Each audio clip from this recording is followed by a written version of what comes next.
Assalamualaikum warahmatullahi wabarakatuh. Salam sejahtera, Rahayu Rahayu. Berjumpa kembali dengan tim rekam jejak para leluhur Nusantara dan dunia. Kali ini kita akan membahas teknologi kemaritiman yang sudah maju dari masa lampau.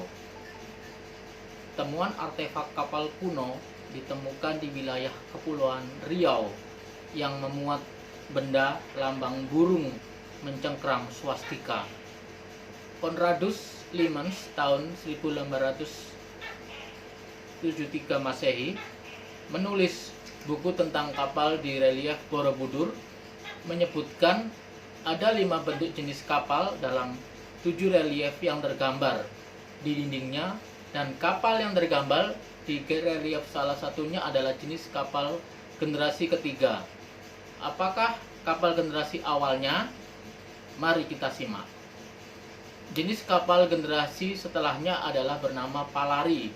Bentuk awal pinisi dengan lunas yang melengkung dan ukurannya lebih kecil dari jenis Lambaya, dikemudikan dengan 2 kemudi atau rudder samping di buritan.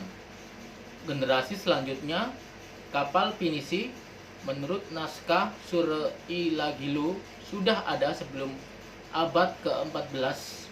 Pinisi pertama kali dibuat oleh Sawari Gading, putra mahkota kerajaan Luwu, berlayar menuju negeri Cina.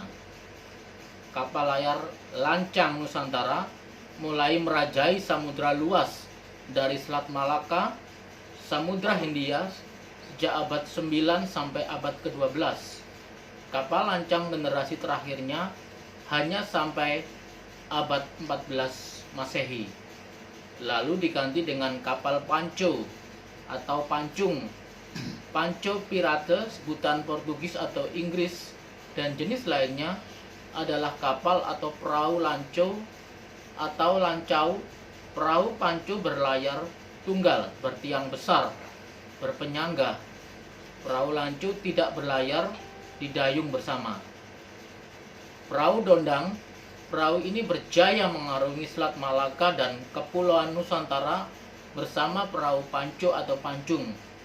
Tercatat, perahu dondang bisa melayari Sungai Kampar pada abad 16. Perahu dondang dan pancung digunakan Sultan Malaka Mahmud Syah akhirul zaman tahun 1526 sebanyak 42 kapal saat menyelamatkan diri dari serangan Portugis. Setelah mengasingkan diri di Bintan, lalu rombongan ini berangkat mohon bantuan ke negeri leluhurnya di Kampar, Riau. Generasi terakhir kapal Melayu yang merajai lautan adalah jenis kapal kajang. Ini mirip perahu panco. Layarnya terbuat dari anyaman kajang dan rotan, diraut, disulam rapi, terakhir berlayar di Sungai Kampar tahun 1964. Kapal-kapal di atas adalah generasi kapal Nusantara. Setelah jenis kapal yang tergambar di Sangharama Wana Cakapala yang kini bernama Borobudur, seperti yang ditulis Conradus Liemens tahun 1873 Masehi. Kalau kapal generasi awal adalah kapal yang disebut pancalang. Nama ini adalah sebutan oleh mereka yang melihat kapal besar saat bersandar di tempat yang dikunjungi. Tempat asal kapal itu berasal adalah Pancala, wilayah maju di Swarnadiva. Terdahulu kapal bangsa Aryan, leluhur Nusantara.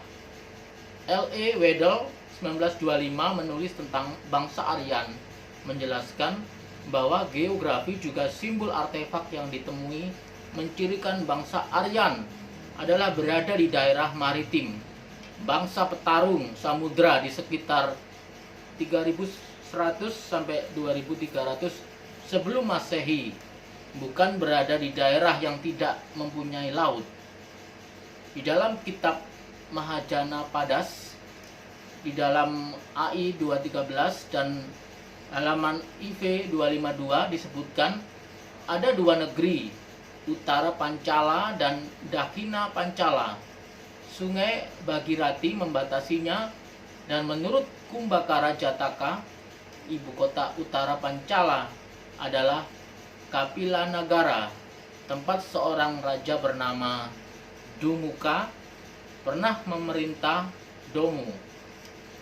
Sebuah catatan di Kamparyo di antara nama sukunya adalah bernama Domu, yang masih berpegang pada prinsip tata adat Soko atau Pisoko atau Limbago.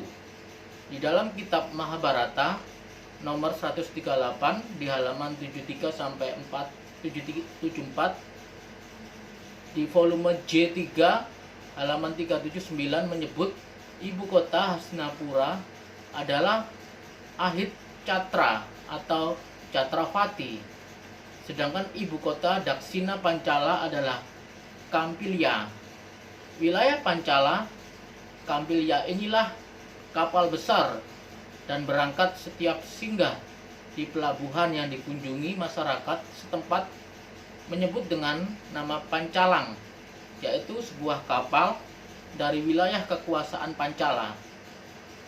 Kapal Pancalang adalah jenis kapal generasi awal, berukuran panjang 170 meter, lebar 40 meter, ada 5 buah layar tinggi setinggi 75 meter, dan mempunyai awak kapal sebanyak 1.000 orang dengan pendayung 600 orang, 300 orang di setiap sisinya kanan dan kiri, dengan bagian depan bersimbol kepala naga. Kapal Pancalang di masa terdahulu membawa sejumlah tokoh, di antaranya Sri Janayasa atau Dapunta Hyang pada abad ke-6 tahun ke-4 hari ke-11 melakukan Sidayatra atau perjalanan suci menaiki Pancalang, mengangkut alumni wisudawan ke barat atau ke timur sebanyak 2.213 orang, juga guru Resi Markandreya ke Jawa dan ke Bali. Dari universitas tempat belajar mengajar atau Dharmik bernama Dharmapala di Minanga Kanva, area situs Muara Takus. Di sini pernah berdiri komplek besar, sudah berjalan 14 abad lalu sebelum Masehi, dengan jumlah mahasiswa 2.000 orang lebih, 1.600 orang lulusan setiap tahunnya.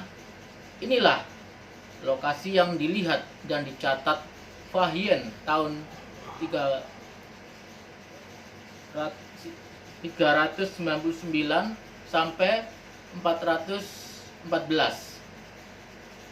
Huansang atau Hyunsang tahun 602 sampai 664 Masehi, juga Itsing tahun 689 sampai 695 Masehi yang tinggal selama 5 tahun. Juga Atisa di Pamkara, Sri Nana tinggal dan belajar selama 12 tahun di sini. Sisa artefak kapal Pancalang juga diketemukan di wilayah Kepulauan Riau yang memuat benda lambang burung mencengkram lambang swastika. Adalah kapal besar generasi awal leluhur Nusantara kaum Caka atau kaum Saka atau Aryan. Assalamualaikum warahmatullahi wabarakatuh. Salam sejahtera, rahayu-rahayu. Jangan lupa subscribe dan bunyikan lonceng supaya kajian ilmiah selanjutnya dari tim jejak rekam leluhur Nusantara dan dunia tetap kita berikan kepada Anda semua. Terima kasih.